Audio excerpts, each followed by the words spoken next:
भाई साहब तर में दौलत तरी हाज़ुर आहे सलाम ऐं नमस्ते क़बूल कजो।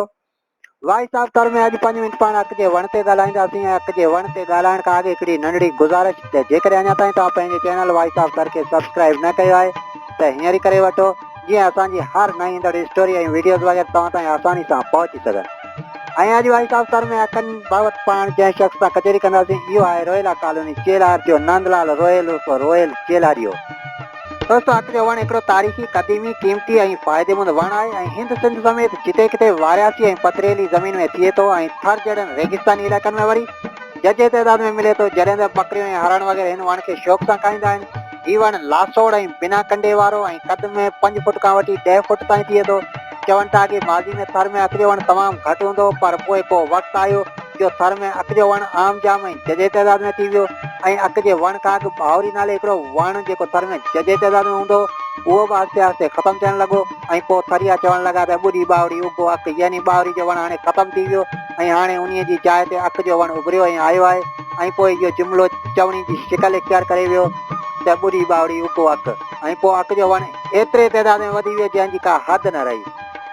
पर अॼु त हाणे पंहिंजे मुल्क में अक बि न रहिया आहिनि मतिलबु बावड़ी खां बचा हमें वक़्त सां गॾु अक बि उधड़े ख़तमु थी गया। दोस्तों अॻे थर में अक जा वण जाम हूंदा हुआ के नंढा त के वॾा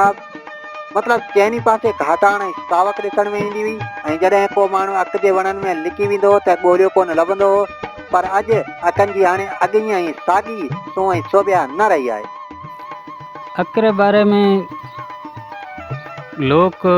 एक जुगो अपनो अदब या अपने नंद कथाएं या बीजे उहाँ सजिया में जुगा जुग जितने पुराणो मन हमारा किस्सा बीजा हैं उहाँ में ये जिक्र आए तो पर सही न मन खबर को ये शुरुआत कदें थी या की थी उरे बारे में कोई मस्तंद अड़ी जान कोने है। पर जी आपे सुनता आया हूँ अपने दंत कथाएं हो या लोक अदब कोई शायरी हो या बीजी हुए में तो तमाम एक कदीमी वण है या बूटो है ये भी शे सिद्ध को थे सके पर तमाम पुराणो है। बिल्कुल जी बिल्कुल।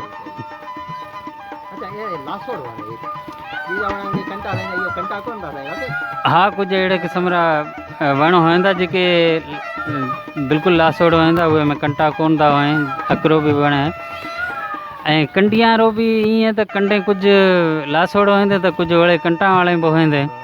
कोक वण अड़ा होंदा जो बिना सुरता में होंदा पर ये बिल्कुल एक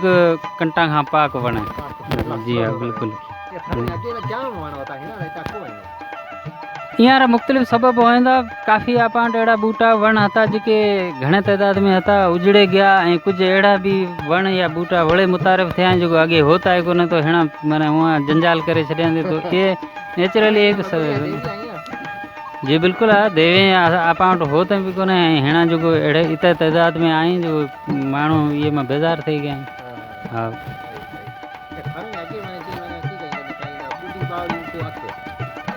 हाँ बिल्कुल बिल्कुल वही जो नहीं कोने है वो मुख्तलिफ इलाका रे हिसाब से हैं जिका इलाका में हाँ जिका इलाका में नवो नवो अक आयो तो उहाँ ने महसूस थियो तो असांजी बावड़ी ॿुॾे गई ऐं अक आयो पर ईअं कोन्हे आहिनि ये तो मुख्तलिफ हंधान ते थी तो रहे तो ऐं वड़े उहा उजड़े बीजा हंधान ते थी तो रहे तो ईअं रही है। कराची ताईं ओरियां जेके पथरीली वारियासी ज़मीन है उहाँ ते भी है अपने थर में अछड़ो थर है या बीजा मुख्तलिफ हंध हैं जेके वारियास आहिनि भले थोड़े जो बैराजी इलाइक़ा हैं उहाँ में भी जित जित अड़े किस्म री थोड़ी ज़मीन जे करे उहाँ न कि तो ये ना आपरी एक अलग या आपरी एक तरीके री ज़मीन खपे थी उहे मां वो फुट निकरी आए तो अड़ा हंधा काफ़ी नज़र आए तो वधिक वधे वेझे बस ये जो सो ये अंदर जो एक पाडिया पाडिया जेके ना आपे कहा था अंबड़ी नुमा एक ये में मेव थे तो उहे अंदर ये रो बीज जो हो तो बने एक रेशम नुमा कपास से गिंढेल हो तो जेके ना वड़े आपा तो कुतिया कुतिया कहा था पर असल में उहे ना की है या बीजो ये शई आपा बीजन को पढ़ेन को ये थे तो कोई पर है आपा नेचुरली जो नज़रां से ॾिठनि शई आपे उहाँ ते ॻाल्हाईंदा तो वो कुतिया जो है सो वो बिज न खणे जो उड़ेंदा तो पछे वो हवा में उड़े जाए किथे किथा हाँ उड़े जाएंदा पछे मुख्तलिफ हंधा जाए खिरेंदा पछे वो थींदा पर अक्सर जेके अक उधड़े जाएंदा आपान ईं लगे तो कि उधड़े गए पर एक्चुअली वो पहाड़ लगी पई रहती जगह वो मुनासिब वक्त ते जे पानी मिलेगी वड़े बरसात आएगी न तो उस सागी वण वड़े थे जाएंदा लिया। हाँ ये री पहाड़ है असल में पहाड़ निकरे थी ज़मीन का बाहर ऐं पकड़ जाए तो वण जे थोड़ी री सूरत में मथे जाए ई कोने ये तड़ी तड़ी थे जे ये टारे हुआ ना अपनी जुबान वड़े तो तड़ी कहंदा तो तड़ी तड़ी थे पकड़े जाए तो वण तो उर करे ये माने उधड़े इतो कोथो ने पर ज़मीन अंदर पियो रहे तो महफूज ये पहाड़ जी बरसात आए थी तो वड़े निकरण शुरू थे जाए तो बाकी नवो जो थे तो बीज वसीले नवो थी तो रहे तो ये पर ये बरसात जे करे मसलसल 6-8 महीने ये बरसात मिलती जाए न ते कदे ख़त्म थियणो को ऐं तमामु एक सुठी ग्रोथ करे पर जे करे हे कि अब दुकाड़ आया तो पछे ईअं सम्झो कि हींअर हाल ई जो है न बुनियाद ख़त्म थी जासे पछे वड़े ये न थियण में वड़े टाइम लगे इत तइदाद में। हाँ ये करे मुख्तलिफ़ सबब होंदा ॿाहिराड़ीअ में जाम ऐं आपा वटि बि सफ़ा ख़त्म थी कोन्हे पर मुख्तलिफ़ सबब होंदा की त आबादी रो जेको वेझो हिसो हुओ त उहो माण्हू पहिरें ॻाल्हि त को वण ठाहींदा को प्लाट ठाहींदा को वण वॾे आपरा भूंगा वग़ैरह या उहा में इस्तेमालु करें था उधेड़ींदा कुझु माण्हू अहिड़ा आहिनि जेको जीअं आपा वटि लाह कढणु उहो लाह जेको कढनि था बनिया में वो बाग़ायत उहे न पाड़ा पटे छॾींदा पछे उहे हंध ते वड़े छेको थियणु मुमकिन कोथो उहे करे अहिड़ा कुझु सबब आहिनि पर वेझी आबादी रे वेझो वेझो जेको आहिनि सो कुझु तइदाद घटियो पर अञा बि काफ़ी पियो आहे ऐं कोन्हे न। हा दोस्तों तार में अक के वण चवनि ते के वरी बूटो चवनि ऐं अक जे वण जो थोरो थोरो वेकिरो ऐं तारियूं सनड़ियूं थियनि थियूं ऐं किथे किथे वरी अक जे वण जो थोरो थिए बि कोन ऐं जेकॾहिं थिए त हेठि ज़मीन अंदरि पहाड़ वांगुरु ऐं थोरो वेकिरो जहिड़ो पहाड़ सिधी ज़मीन में पई वञे ऐं पहाड़ खां मथे तारियूं सफ़ा सनड़ियूं थियनि। थोरो ओइज बूटो जेको 2-3 साल मसलसल जेको हिकु हंधि उहे न पाणी मिले तो सही नमूने ऐं उहो वापरी वाद वेज में रहे थो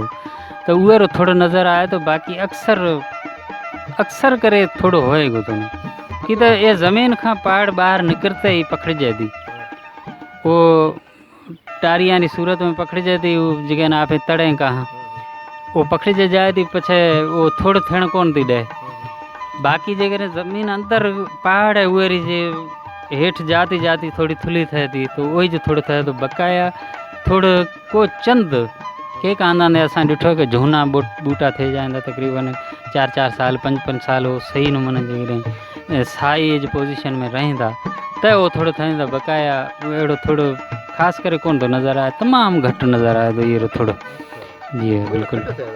तमामु घटि थिए थो थोड़ो की त इहे टाणे पकड़िजे न अॻे बिल्कुलु हो था वो कि त घर पासे में या के कोई अहिड़े हंध ते है जिथों है ना आपरी हिकु पाणी खां ले ॿिजी शइ खां उहे न जो ग्रोथ सही नमूने मिलती रहे थी न उहे न खुराक त उहो वधे थोरो थी सघे थो पर उमूमन इहो हिकु जेको ढांचो हुओ त उहे मुताबिक़ यही जॻह पहाड़ां जी निकिरनि ज़मीन खां ॿाहिरि त पकड़िजे थो तड़ी जी सूरत में ऐं कुझु शौक़ीन जेके जीअं वणाना छांगींदा करेंदा त उहे रखवाली करेंदा तो अहिड़ी जेकॾहिं हेक आदि टाड़ी है उहे न जे सिधी रखे छांगे करे उहा ते महिनत जेकॾहिं करेंदा त ज़रूरु उहो थी सघे थो पर उहे न पाणी वग़ैरह जेको उहे माना उहे न मतलूबा खुराक उहे न मिलती रही तो बाक़ायदे थोड़ो थी सघे थो पर घटि आहिनि तमामु घटि आहिनि थोरो जीअं हा कुझु न कुझु थी सघे थो असां आप ॾिठा था काफ़ी थोरा वारा ऐं एॾा मज़बूत हालांकि अहिड़ा थोड़ बि था जेका में खटाण ठाता आहिनि जेका में पागा ठाता उहे सवा આપણો फर्नीचर बीजो भी मुख़्तलिफ़ शयूं हिंदोरा बीजा ये भी ठाता पिया तंबूरा ताईं अहिड़ा भी थोड़ा था उहे रहा बिल्कुलु वो हता थोड़ो पर उहे न हिकमत अमली से उहे न वड़े चीरे करे पछे मुख़्तलिफ़ हिस्सा ॻंढे करे पछे उहे नमूने ठाता बाक़ी अहिड़ा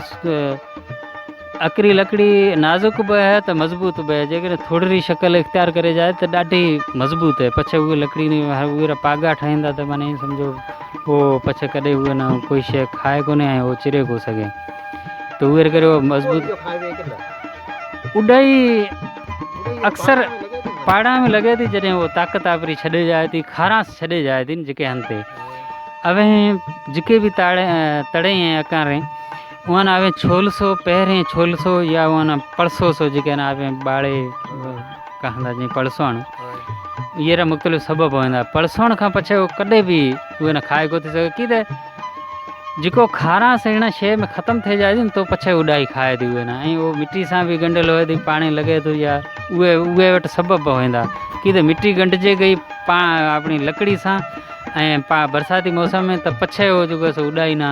जवाज़ मिले तो मिट्टी मंझाए खाण शुरू करे थी बाक़ी उहें डायरेक्टली खाए नथी सघे कि उहे में ज़हर होए थो खारो होए थो हिकु तमामु तो पाड़ाना में जेकॾहिं खाए थी तो उहे ताक़त ख़त्म थी जाए थी उहे मां अकरो जेको ज़हर है वो ख़त्म थी जाए थो हालांकि ये अक जो है वो जहरीलो है माने ये समझो ज़हर है एक किस्म रो पर उहे मां भी मानू फ़ायदा लियांदे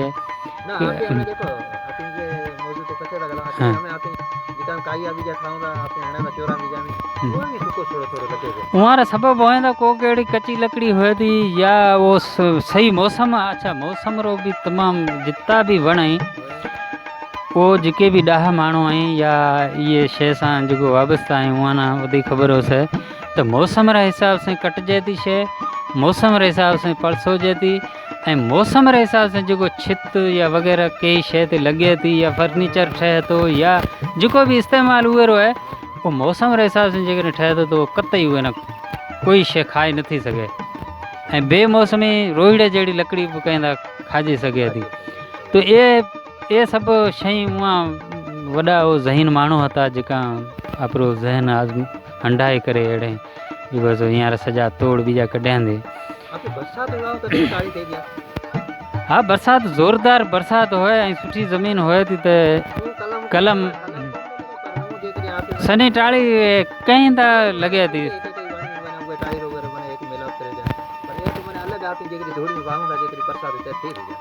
भाई सुनियो है मां जो खुद रो तजुर्बो को है पर मैं सुनियो है तो ये कलम रे जी मैंने टाड़ी जगह लगाए पर बरसात हलतल होए ज़ोरदार पानी जाम होए सुठी ज़मीन होए थी तो थे जाए तो बात जी दोस्तों अक जूं टारियूं सनियूं डिगियूं ऐं तकरीबन सिधियूं थियनि थियूं अक जूं टारियूं ॿारनि समेत थर जे चौरनि यानी झूपड़नि ऐं कंदियुनि वग़ैरह में भी इस्तेमालु थियनि थियूं थर जे चौरनि में जेके अक जूं टारियूं या काठियूं वग़ैरह इस्तेमालु थियनि थियूं उन्हनि खे मक़ामी ॿोली में काइया चइबो आहे जॾहिं त कंदियुनि ऐं लोढ़नि में जेके टारियूं या काठियूं वग़ैरह इस्तेमालु थियनि थियूं उन्हनि खे मक़ामी ॿोली में सांपड़ियूं चयो वेंदो आहे तो काइया ऐं सांपड़ियूं खजी जे वाण खित जे नोड़नि ऐं कपिड़े जे अगड़ियुनि सां ॿधियूं ऐं तिनियूं वेंदियूं आहिनि जेतोणीकि अक जो वण खारो ऐं ज़हरीलो आहे पर तंहिं बावजूदि अक जे काठियुनि ऐं टारियुनि खे कुको सुरो ऐं उड़ई बि लॻंदी आहे जंहिंजो मुख्य सबबु अक जी कमज़ोरी ऐं मौसमनि समेत हिंदी महीननि जे ॾींहंनि जो असरु ॿुधायो वञे थो इन खां अलावा अक जी सुकल काठी या अक जी सुकल टारी टीड़ी कोन थींदी आहे मामूली ज़ोर ॾियण सां टड़को ॾेई टुटी ऐं झुरी वेंदी आहे उन खां अलावा अक जे काठीअ जो धुओं ॾाढो ख़तरनाक हूंदो आहे रत पचा दौरान काठियूं ॿरण वक़्तु निकतल धुओं जिते चांहि या भाॼी में धप कंदो आहे उते हथनि ते कारा पीला निशान वग़ैरह बि करे छॾींदो आहे ऐं अखियुनि जी नज़र ते पिणु वॾो असरु कंदो आहे पर थरी मारू अहिड़ा काठियूं न हुअण सबबु रद पचा ऐं ॿारण लाइ मजबूरनि अक जूं काठियूं इस्तेमालु कंदा आहिनि इन खां अलावा अक जूं टारियूं मतिलबु लठियूं जेके अधु सायूं हुजनि थियूं ऐं अधु सुकल हुजनि थियूं जिन खे अक जी बरसट तड़ी बि चयो वञे थो उन सां माण्हुनि खे मारकुट कई वेंदी आहे ऐं अहिड़ी बरसट तड़ी सां जिस्म ते को बि फट ऐं ज़ख़म वग़ैरह जो निशान न थींदो आहे तंहिं करे अक जी इन बरसट तड़ीअ सां मारकुट करण वारे अमल खे सांपड़ वॼाइणु चयो वेंदो आहे जीअं फलाणे अलाणे खे वाह जा सांपड़ वॼाया इन खां अलावा थर में जेकॾहिं को आवारो या ओबाश नौजवान किथे हरकत कंदे पकड़ियो वञे थो त उन खे उगाड़ो करे वेहक वारी जाइ ते अक जे रस वारियूं टारियूं पिणु कयूं वेंदियूं आहिनि ऐं किथे किथे वरी अहिड़े ओबाश नौजवान खे वेहक वारी जाइ में अक जो रस पिणु विधो वेंदो आहे जीअं हुन जी वेहक वारी जाइ चिटके ऐं चिरबरे ऐं हिनखे ख़बर पइ पवे त ज़ना ऐं ज़्यादती करणु सवलो आहे या अवलो इन खां अलावा अक जे टारियुनि जा छोड़ा बि ॾाढा कमाइता आहिनि अक जे छोड़नि खे मक़ामी ॿोली में अकाड़ो चयो वेंदो आहे तो इहो अकाड़ो यानी अक जी टारियुनि तां छोड़ा लाहे ॾाढा वटे उन मां रसियूं ऐं उठ जूं मुहारूं वग़ैरह पिणु ठाहियूं वेंदियूं आहिनि गॾोगॾु अकाड़े खे खटनि में वाण तौरु पिणु तत बांधो वेंदो आहे इन्ही खां अलावा बरसात दौरान जेकॾहिं अक जी टाड़ी खे कटे ज़मीन में पोखी छॾिबो त इहा बि थी ईंदी। बिल्कुलु टाड़े जेको आहे सो ये तमामु घणो कि त माण्हू जेको आहे सो ये फेक सॼो कमाल आहे माण्हू वारे ज़हन रो ऐं माण्हू वारी हिकमत अमली रो। जॾहिं वसीला पाण वटि को होता तॾहिं अकरी टाड़ी में ईअं सम्झो कि रसीरो बि कमु लियो जा थो जेके न अकवाड़ो कहाँ उहे जेको आहे सो उहे छोड़ा लाहे उहा न वटि जी जी बिल्कुलु उहे छोड़ा लाहे ऐं उहे न वटे उहे मां खटा वणनि उहे मां मुहारा उहे में रासां सूथिया बीजा टीजा अलाए जे कितो माना कमु जेको बिल्कुलु छोड़े मां ई तो कमु लियो जा थो उहे खां पछे उहे न छोले उहे काइया जेको आपरे चौरा चौके जिके भी छाजे वारे जिके भी जगह वहाँ सजा में कम आता वो पछे सफ़ा सेने होते तो उहे ना भी वो सांपड़ी तौर इस्तेमाल करता पर मतलब हर कम में सांपड़ी मिसाल आप जो कंधे कंधे कपड़ो जो ठहे तो लोड़ा ॾियां उहे में जो कंडा मथे जो सो अकरें ताड़े लगाए पछे उहे में जो सो नोड़ी वाहन ऐं छिकण जी वो मजबूत थे जाए आपस में लगे जाए उहे हिसाब से उहे न सांपड़ी का था तो अड़ा किस्म रे ये खां सवा भी ये जो सो कई अड़े अपना जो सो टेक्निकल मानो ये मां बांसरे भी ठाता पिया असा आपने याद है असें सीटें जो तूतले वो भी ये में ठाता पिया ये में सफ़ा नंढे छेड़े वारे जेके जेका अक लगल हो तो वधिक वो खबर है वो माना अंधारे में मानू बारे रखता तो बाकायदे वो जो मेणबत्ती रजी तेज़ रोशनी उरी थी थी वो बढ़ते उहे में भी वो फ़ायदो ले जाता मैंने इतकी शय में वहाँ फ़ायदो ले आंदी मानू आपरी हिकमत अमली से अकरी टाड़ी तमाम घणो कम दिना दी। हाँ बिल्कुल वो आप कि अक जो एक बिल्कुल ज़हर है वो अवांजे जिस्म रे कई भी हिस्से ते जेकर लगे तो वो जिसे ना सुजाए छड़े तो या मफलूज भी करे सके तो अगे जो सो मेहने तो रहेगा था कि भाई इतना अकरो टाड़ो है मिसाल अकरो टाड़ो करण ये तो उहे ना माना सुजान है तो ये करे वो जो सो अड़ा किस्म रा मेहना या वो देता। दोस्तों अक जे वण जा पन के नंढा त के वरी वॾा थियनि अक जे पन के थर जी मक़ामी ॿोली में अक जो पुड़ो या अक जा पुड़कला चयो वञे तो थर जा मारू माण्हू झंग ऐं मड़े में चांहि पाणी कंदा आहिनि ऐं इतफ़ाक़ सां जेकॾहिं वटि देगड़ी वग़ैरह न हूंदी आहे ऐं चांहि पीअण लाइ कोप सांसर न हूंदा आहिनि त मारू माण्हू अक जे पन यानी पुड़े खे साफ़ करे उन में चांहि ऐं पाणी बि पीअंदा आहिनि। उन खां अलावा झंग में तरी माण्हुनि वटि जेकॾहिं पेरनि में चंपल या जुती वग़ैरह न आहे ऐं गर्मी ॾाढी ऐं काड़ो बि तपियल आहे त मारू माण्हू अक जे वॾनि पननि यानी पुड़नि खे गॾु करे पेरनि हेठियां ऐं मथे वरी वराका ॾेई कंहिं अगड़ी या खिप जी तुगी सां ॾाढा ॿधे चंपल ठाहे टाइम पास करे छॾींदा आहिनि ऐं पेरनि खे अकनि जे पननि सां ॿधी घर पिणु हलिया वेंदा आहिनि ऐं ततल ज़मीन जी गरमाइश खां पाण खे बचाए छॾींदा आहिनि। इन खां अलावा अक जे पन यानी पुड़े जी मज़हबी हवाले सां बि अहमियत आहे। हिंदू औरतूं जॾहिं तीज जो विर्त यानी रोज़ो रखंदियूं आहिनि त इहो रोज़ो यानी विर्त बि अक जे पन यानी अक जे पुड़े ते मानी ऐं मिठाण वग़ैरह रखी पोइ खाईंदियूं ऐं खोलींदियूं आहिनि। इन खां अलावा हिंदुनि में धर्म ख़ातिर सरगवास थी वियल माण्हुनि जे श्राद्धनि वारी रस्म में कांग पखियुनि खे इन अक जे पुड़े में दान पुण्य कयो वेंदो आहे। इन खां अलावा अक जे पननि यानी पुड़नि ते गर्मी जी मौसम में पलऊं पिणु वेंदियूं आहिनि जेके थरी माण्हुनि खे अक जी वाढी या काठी करण दौरान सवलाई सां कखे या डंगे वठंदियूं आहिनि। इन खां अलावा अक जे पननि मां थरी ॿारड़ा रांदि रोंद दौरान मानियूं बि कपे कोरे ठाहींदा आहिनि यानी अक जे पननि ऐं पुड़नि जूं मानियूं बि कंदा आहिनि। एवढे ॿारड़ी वारी रांदि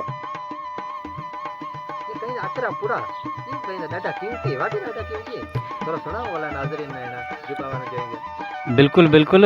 अकरो पुड़ो जो है वो हाँ पन है जो ना आप पुड़ो कहा अपनी जुबान में पर वो एक्चुअली पन है वो पन नंढो है वॾो है ऐं नंढा जेके ये तमामु नंढड़ा नंढड़ा जेके गोंच जी निकिरे ना वो जो नंढड़े पापड़े उहे न कहा था पाण तो जेकर वहाँ शदीद मथे में सूर है तो वो पापड़े बो जो कटे आओ ताज़े ताज़े चिपकाओ ए प्लस्तर जी चिपके जाएंदे जेस ताईं वो ईअं नसा रहंदा ते मथे वारे ओ वाना बस थोड़ी देर में जो है सो सूर ना कढे वाना जो रिलैक्स करे छॾिजे। ऐं वॾा जेके पुड़ा आहिनि वो हिकमत तौर भी ऐं उहो अपने बीजा भी कई कमा में आएंदा। जी मिसाल तौर अवान कितनी भी शदीद सर्दी होए अज भी अवें मैंने आजमाए रो कितनी भी शदीद सर्दी होए अवें 4-5 पुड़ा गरम करे अवें अवें छाती ऐं पुठां ते ॿधो अवान अधु कलाक अंदर उहो नतीजो मिली सके अधु कलाक अंदर ऐं माना नाक़ाबिल यकीन तो। अच्छा उहे खां सवा जितो भी शदीद सूर होए माना सर्दी न पर सूर या अवान धक लगो है या अवें किरिया को धक्को आयो है या के खणे अवान कुटियो है तो अवें तुए सो पुड़ा ॿधो था अवान ईअं सम्झो कि सूर यकदम ख़त्म थी जासे। ऐं अॻे माण्हू बाक़ाइदा इहे इस्तिलाह हो तो त करे ईअं तो पुड़ा ॿधण जहिड़ो करे छॾीसि माना जेकर माण्हू सूर है तो पुड़ा ॿधो त ईअं सम्झो ख़त्म थी जाए थो। ऐं उहे खां सवाइ આપણે त बाक़ाइदा बर्तन तौर इस्तेमालु थिए थो मढ़ा में माण्हू अॻे जेको सो बिल्कुलु इते क़दर के चांहि बि उहे में उकाले सघिजे थी चांहि माना उहे में ठाहे सघिजे थी खीर ॾोहण खां ले पाणी पीअण खां ले चांहि पीअण खां ले उहा अपने मज़हबी तौर भी अकरा पुड़ा मुख़्तलिफ़ टीज विझी जेको खोलण जे हिसाब से या अपना जा श्राद्ध वग़ैरह हूंदा उहा में जेको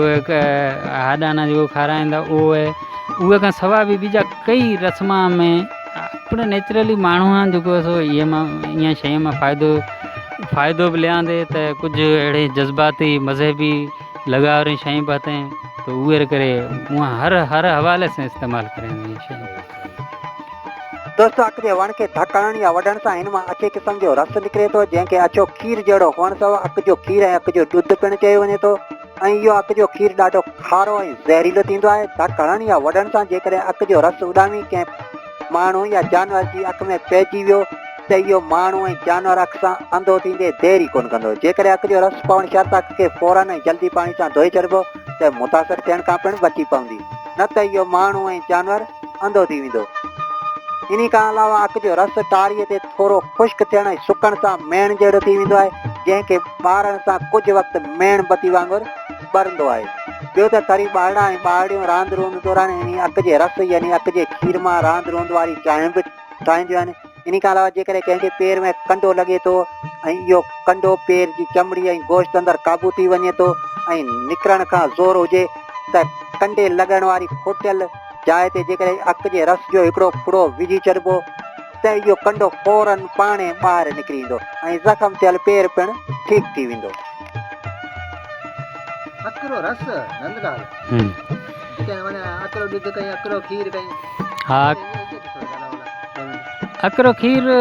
कहंदा ऐं यह भी बाक़ायदा एक ज़हर है पर इंसान खीर जहिड़ो है खीर बि है त ज़हर बि है पर इंसान आपरी एक हिकमत अमली से ज़हर ना बि उहे जेको सो ज़मज़म करे छॾिया है तो उहे हिसाब से उहे जेको सो इहे मां काफ़ी शयूं हिकमत तौर बि ठाहींदा आहिनि। इहे में मोहमाई बि ठाहींदा त उहे में बि इस्तेमालु थिए थी। आपणो मरहम मलम जेके न कहीं वो फटां ते जेको लॻाइण वारो उहे में बाक़ाइदा इहे इस्तेमालु थिए थो। हालांकि ऊं जेकॾहिं फट ते लॻे त माण्हू न ई माना उठाड़े छॾे एॾो शदीद सूर बि करे ऐं सोजन बि करे शायदि अलाए की करे पर उहो साॻी तरीक़े सां जॾहिं इस्तेमालु थिए ठहे मलम तौरु आए थो त उहो बाक़ाइदा फट बि सुकाए छॾे थो ऐं ताक़तवर मोहमाई वग़ैरह ठाहींदा उहा में बि इहे अकर खीर इस्तेमालु करंदा। ऐं अकरो खीर उहो बि अवञे माना जेके नाज़ुक कई हंध ते लॻे थो मिसाल अख या कन या बीजो है या जिस्म रखे नाज़ुक हंध ते लॻे थो जिथे चिमड़ी नरम हुए थी उहो बाक़ाइदा सुजे ऐं बाक़ाइदा हिकु रिएक्शन तमामु ख़तरनाक हद ताईं रिएक्शन है। बिल्कुलु बिल्कुलु हा ख़तरनाक ज़हर है न बाक़ाइदा ज़हर है पर उहे ना भी उहे फ़ाइदा भी माण्हू लहींदा। जी मिसाल तौर हिकु नंढड़ो मिसाल है आपने जे कंट्रोल लॻे जाए हलियो कंट्रोल लॻे जाए ऐं केतिरी कोशिशि जे बावजूदि कंट्रोल नथो निकिरे ऐं सूर बि शदीद करे थो त अवे कंटे साइड में खोटे सिर्फ़ु इहो हे कि अब कतरा ये खीर लॻाओ हवा 5 मिंट अंदरि जेको गैप ठाहे कंटे न धिके ॿाहिरि कढे ॾेसि इते में त इहे सभु इंसान री हिकु आपरी जेको माना हिकमत अमली बि है त इंसानी शऊर सोच उहा जेको आपरी महिनत से अहिड़े शइ जेके नाकारा शइ हालांकि ॾेखण में आए थो त की अक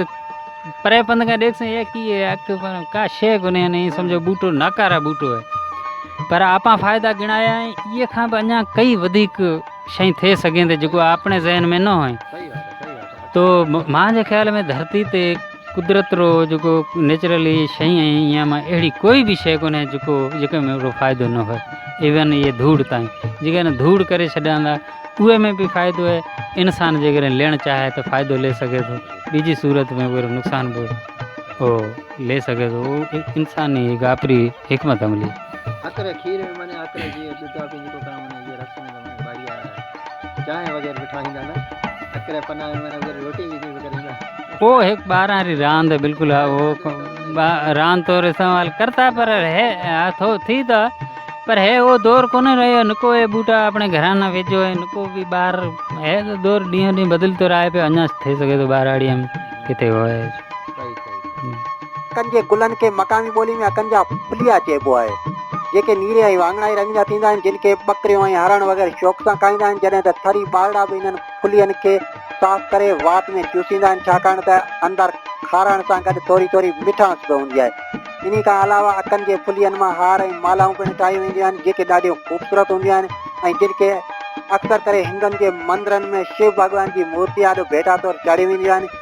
जॾहिं त आखाटी जे ॾींहं ते ढालनि ऐं ढाबरनि मथां बि सूंहं ख़ातिर इन्हनि फुलियनि जूं मालाऊं लॻल हूंदियूं आहिनि इन खां अलावा नंढड़ियूं तरी ॿारड़ियूं बि अकनि जे इन्हनि फुलियनि खे पंहिंजनि वारनि में ख़ूबसूरती लाइ लॻाईंदियूं आहिनि इन खां अलावा दोस्तो अकनि ते ऐं अकनि जे नीरनि ऐं वाङणाई गुलनि ते शाइरी बि तमामु घणी कयल आहे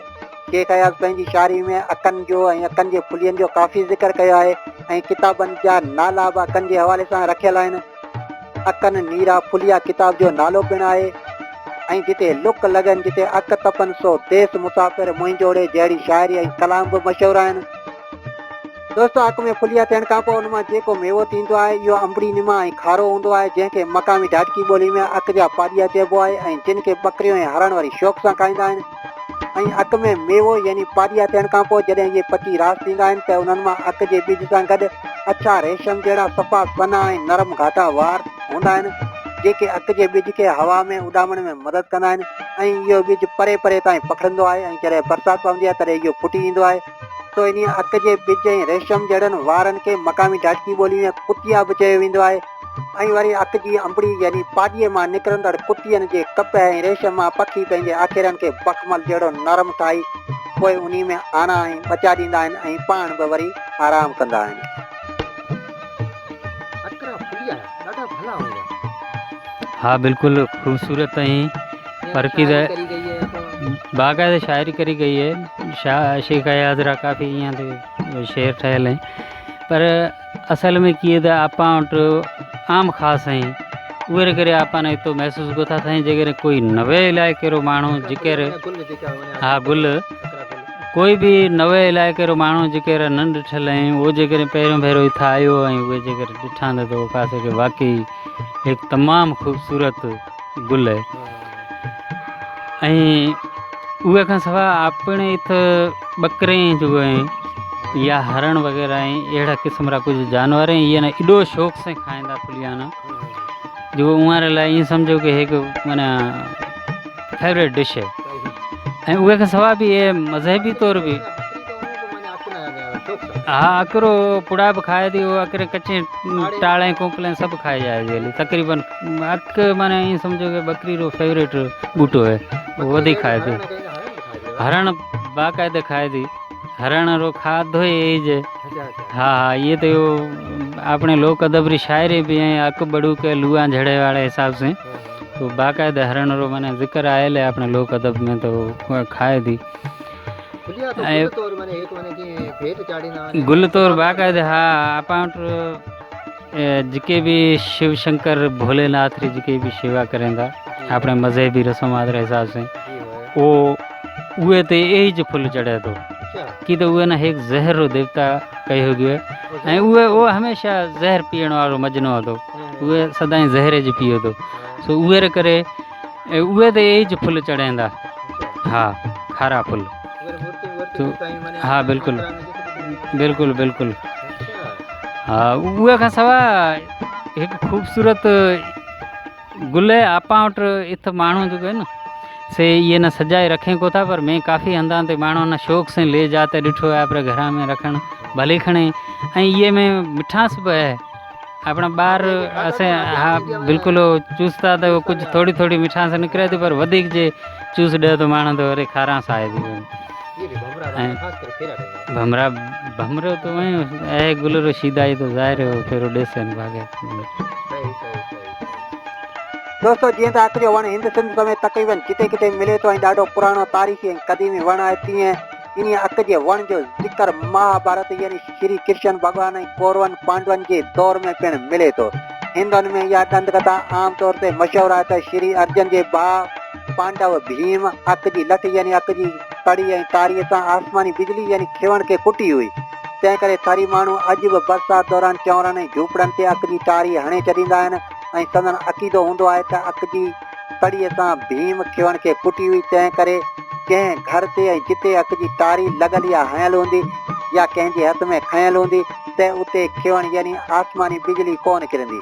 पर अॼुकल्ह अक जे वणनि ते खिवणनि खे किरंदे ॾिठो पिणु वियो आहे। ये ते खिवण घट करे दी वाकई यार। खिवण घट किरे थी ये बात में बिना तो कोने यकीन है नको ये शायद यकीन करांदो, हालांकि मैं तो नको भी खिवण किरते ॾिठी है ये मथे या ये खां बचते ये बिना सूरता में, पर नंढड़ो बूटो है उहे करे शायद। बाक़ी हूँ मज़हबी हवाले से अॻे माण्हू कहा था अपना भी माण्हू काफ़ी अॼु ॾींहं ताईं वो अकरी टाड़ी खणींदा त वो बचा थे जासा असांजो या चोरे ते लॻाईंदा आप बि खणींदा। हाँ ऐं उहे बाक़ाइदा कईंदा माना अकरी टाड़ी रो ऐं निमरो जो उहारो बिनारो ज़िक्र बि करेंदा ऐं ज़ोर ज़ोर से वो उचारें था भेमसर भेमसर वग़ैरह। वो माण्हू वारो हिकु आपरो अक़ीदो है आपरी शइ।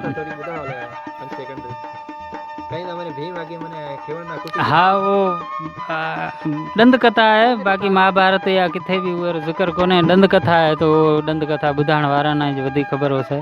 पर असां सुणियो ईअं त उहे खिवण न जेको सो अकरी टारी खां भीम जेको पांडव હતો पांडवा में जेको हिकु पहलवान मुड़ुस હતો ऐं वॾो हिकु किरदारु હતો, तो उहे जेको सो उहे खिवण न झले उहे अकरी टाड़ी से कुटियानि थी ऐं उहे खां पुछे उहे कयां थो कि भई जिथे भी अकरी टाड़ी होसे या मां जो नालो होसे उत तो न किरे। सो अच्छा खिवण रो भी मज़हबी तौर ज़िक्र है। बहरहाल ये सब शयूं काफ़ी ऐं डेग थी जाए थी ईअं वातियां ते वधीक कोथा जाऊँ, पर माण्हू वारो यकीन है ठीक है ये यकीन तहत जेकॾहिं वो ये शइ खां महफ़ूज़ रहंदा या आपरे नफ़सियाती तौर महफ़ूज़ रहंदा तो भी सुठी बात है। हाँ बिल्कुलु। दोस्तों अॻे थर में अक जा वण तमामु घणा ऐं घटा हूंदा हुआ, तंहिं करे थरी माण्हू इन अकनि जे वणनि खे काकूस खानो यानी बाथरूम तौरु इस्तेमालु कंदा हुआ ऐं जेकॾहिं माण्हू अकनि जे घाटनि वणनि में काकूस कंदो हो त खेसि केरु बि कोन ॾिसंदो हो। ऐं अॼु बि तर जे ॿारड़ियुनि में किथे किथे घरनि वेझो तमामु घणा ऐं घाटा अक आहिनि, पर घणे क़दुरु ख़तमु थी विया आहिनि, जंहिंजो ख़ासि सबबु घरेलू रत पचा में ॿारणी यानी ॿड़ीते में अक जी काठीअ जो वधीक इस्तेमालु थियणु आहे। ॿियो त माण्हुनि ॿनियुनि में पाण ई मज़दूरनि खां अकनि जा लाह कढाए यानी पाड़ा पटाए छॾिया आहिनि, तंहिं करे बि अकनि जी नसल कशी थी आहे। अक जे वण बाबति मकान सतह ते कुझु पहाका ऐं चवणियूं पिणु मशहूरु आहिनि, जीअं चवंदा आहिनि त अक जी माखी कोन आहे या अक जी माखी थोरी आहे या अक जी माखी ॾिठी अथई छा, पर अॼुकल्ह अकनि जे वणनि ते माखी थींदे ॾिठी वई आहे। इन खां अलावा ज़रा ऐं ज़्यादती वारनि वाक्यनि जे हवाले सां पिणु चयो वेंदो आहे त तोखे अक जो टारियूं अड़ियूं कंदासीं जो यादि कंदे, जीअं त न अकरे टाड़े अड़ियूं कसां जो यादि करीस, या अकरी टाड़ी है या अकरो टाड़ो है या थापड़ अहिड़ा वॼा असांजो यादि करीस, ॿुधी बावड़ी उगो अक वग़ैरह वग़ैरह, इहे बि माना अहिड़े क़िस्म जूं चवणियूं आहिनि।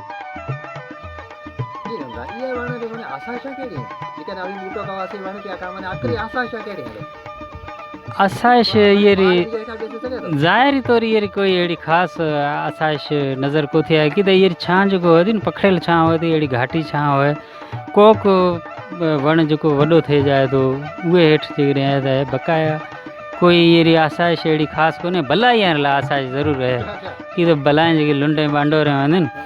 उहा न हलाइजे ये वण में को थधाण है या की है अक्सर ये पुड़ांदे बीजांदे वटिजे पियूं असां। हाँ हाँ वो सुगनी जेके माण्हू आहिनि वो सुगनी माण्हू त जेके बि ख़तरे मां हिकु सुगन जो न का संगे है वो भला वेठी सुम्ही मारे कोन्हे पर का संगे बरसाति आहे बि। सो वो आहे। बाक़ी आसाइश हेक अॻे ज़रूरु होती जॾहिं सफ़ा घाटा होता बेणे घाटा तॾहिं अपना माण्हू जेको टॉयलेट तौर उहे न इस्तेमालु करता बाथरूम तौर। हाँ ये में लिकरी कोई बात कोन्हे कि तो आपणो सिस्टम है ओपन आहे तो ओपन टॉयलेट सिस्टम हो तो उहे दौर में हाँ जितकी तो हो तो उहे अंध ते घाटा जेके वण होता जेके बूटा अकार आहिनि घाटा उहे माण्हू नज़र को आहे तो ख़ासि करे वसकारे मौसम में पुड़ा अहिड़ा थी था जेको हिकु बूटे पुठियां जेकॾहिं ॿ लिके जे वेठा आहिनि त बि नज़र को आहे था। सो ये शयूं ईअं आहे पर हिसाब से बाक़ी अहिड़ो ख़ासि आशाइश जेको माल बेसे करे या बीजो टीजो उहो तो घटि आहे तमामु घटि। अकरी माखी माण्हू गादा अकरी माखी हिकु अजीब लॻंदो माण्हू का त हे जहिड़ो अकरी माखी लाहण सवली है नंढे बूटे जे हिसाब से या की सबब है उहो ये मुहावरे ना हूँ अॼु ॾींहुं ताईं सम्झे को सघियां त इहो मक़सदु की नको में कि इहे ते रिसर्च करी नको पढ़ियो नको कई खां पुछियो है पर अक्सर एज सुनण में आयो है त ये जहिड़ो अकरी माखी है उहो सबब अलाए की है हूँ सम्झतो त अॻु में ईअं सम्झतो त शायदि अॻिते माखी ॿेसे बि कोन थी पर अॻिते माखी ॿेसे थी ऐं माखी माना अहिड़ी शइ है कि वो जेके अंत ॿेसे पर उहो कमु आपरो हुए तो ऐं शइ आपरी जेको उहो ठाहे थी उहे जे नमूने सां। सो मिना ईंदो लॻे त शायदि लहण सवली है उहे करे माण्हू ये शइ कयंदे कि भई ये जहिड़ो अखरी माखी हो मां सोचा था अकरे सांपड़े सुठियूं आहिनि सांपड़ माने कई ना अकरा सांपड़ अहिड़ा वाई हाँ बिल्कुल ये तो काफ़ी अड़ा अपाउंट इस्तिलाह या मुहावरा मशहूर है अकरो टाड़ो है अकरे सांपड़ियाँ कुट से या कहा था कि भाई बावड़ी री खुटी परी जो अक से कुटेंदो या फलाणो अकरी सांपड़े जखम वखम निशान वगैरह कौन थी तो मिड़ई निशान कौन थी तो हाँ बिल्कुल मिड़ई थी तो उहे करे हाँ निशान वगैरह को थी तो पर वो अक जो हतो न वो जेकर लगतो किथे गलत जगह ते तो वो रिएक्शन घणो करतो